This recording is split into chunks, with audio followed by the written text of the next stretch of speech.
তো দেখো ছাদে যাবো, তো ছাদে যাওয়ার সময় তো এগুলো সব গুছিয়ে নিচ্ছে মা। আজকে হনুমান জয়ন্তী, কালকে তোমাদের দাদাভাই তো ছাদে কালকে দেখতেই পেলে, কালকে ওই বাঁশ দিয়ে পতাকাটা টাঙিয়ে দিয়ে গেছে। ও তো থাকতে পারলে ওই করতো, কিন্তু যেহেতু ও নেই তার জন্য এই আমাদেরকেই করতে হচ্ছে।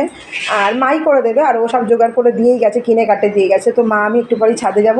তো ঘরে গোপালের পুজো হয়েই গেছে মায়ের সকালে, আর মা অনেক সকালেই গোপালের পুজো করে, হয়ে গেছে। এখন দিয়ে হনুমানজির জন্য এই যে থালা সাজানো হয়েছে, হনুমানজির জন্য ছাদে গিয়ে পুজোটা দিয়ে আসতে হবে। তো মা এখানে সব গোছগাছ করে নিচ্ছে। তো মায়ের হয়ে গেছে না মা গোপালের পুজো সকালেই? সকালে আমাদের গোপাল মা অনেক সকাল সকাল পুজো করে ফেলে সকালেই। হ্যাঁ, তো তোমরা অবশ্যই আমাদের ভিডিওটা দেখো, দেখে কমেন্টসে জানিও যে কেমন লাগছে আমাদের ভিডিও, আমাদের রিলস। তোমরা অবশ্যই কমেন্টস জানো। আর আমাদের গোপাল সোনাকে ছাড়া তো আমাদের দিন শুরুই হয় না, যেহেতু মা এনেছে। আর না থাকলে তো আমাদের কৃষ্ণ রাধিকা থাকে। এখন মা গোপালকে সাথে নিয়ে এসছে, এখন আমাদের এই গোপালকে নিয়েই দিন চলে, সারাদিন যায়, আনন্দে খুব কাটে।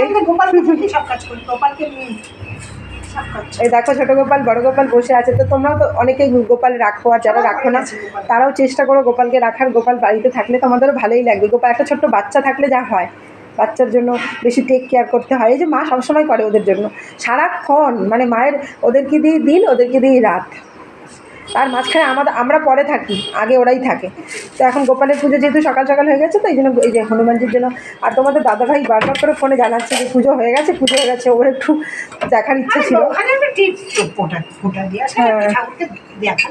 তো ছাদ থেকে একটু করে এসেছিলাম। তো এই দেখো ছাদের পতাকা সব টাঙিয়ে দেওয়া হয়ে গেছে। তোমাদের তো কালকে দেখিয়েছিলাম, আজকে দেখানোর কিছু নেই। আজকে খালি পুজোটা দেবো।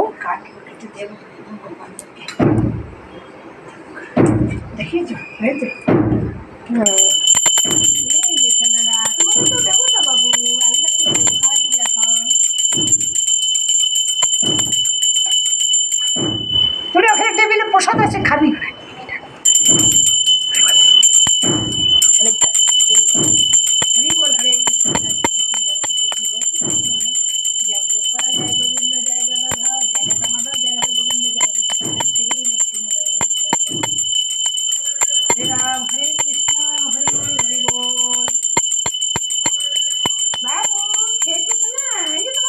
আলাদা থালায় রেখে দিই, ঠিক করে। তো দেখো সব ওলট পালট হয়ে আছে, এগুলোকে সব গোছাতে হবে। এই যে তরমুজ কাটা হয়েছে, এই যে ফুলের টোপলাই দেখো, এখানে ধনুচির স্ট্যান্ড, সব কিছু করা আছে। মানে আমাদের অর্ধেক কাজ হয়েই গেছে। গোপাল এখন হনুমানজির কাছে খালি যেতে হবে বাস টাঙিয়ে। একবার গিয়ে এসছে মা, একবার পুজো দিয়ে এসছে, কিন্তু ওই যে আমার একটু করা হয়নি, বাকি ছিল, তার জন্য যেতে হবে পরে। মা করা হয়ে গেছে, মা সবই টাইমে করা হয়ে গেছে।